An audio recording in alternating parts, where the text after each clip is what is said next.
ఏంటి ఫ్యామిలీ అందరు కలిసి ఎక్కడికో వెళ్తున్నారు అనుకుంటున్నారా? వెయిట్ అండ్ వాచ్, మీకే అర్థమవుతుంది. ఈ ట్రిప్లో నేను, మమ్మీ, అక్క, అన్న, వదిన, పిల్లలు మాత్రమే ఉంటాము. సో ఇక్కడ డీజిల్ ఫిల్ చేపిస్తున్నాము, మళ్ళీ స్టార్ట్ అయిపోతున్నాము.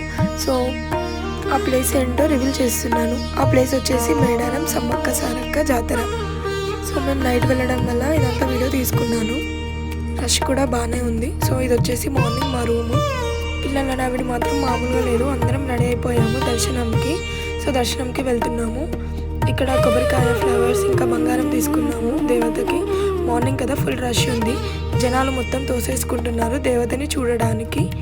ఫైనల్లీ ఎలాగో అలా రష్ నుంచి దర్శనం కంప్లీట్ చేసుకొని బయటపడ్డాము. సో దర్శనం అయిపోయాక మళ్ళీ స్టార్ట్ అయిపోయాము. ఎక్కడికి అనుకుంటున్నారా? సమ్మక్క విలేజ్కి. సో ఇదే అంట మన సమ్మక్క తల్లి ఉన్న ఇల్లు.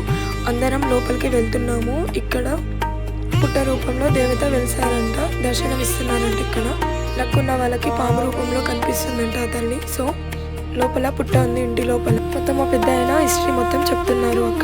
అక్కడ దర్శనం కంప్లీట్ చేసుకొని మళ్ళీ భద్రకాళి టెంపుల్కి స్టార్ట్ అయిపోయాము. ఫుల్ రష్ ఉండడం వల్ల దూరం నుంచి దర్శనం చేసుకొని వచ్చాము. ఇక్కడ వాటర్ వ్యూ మాత్రం చాలా బాగుంది.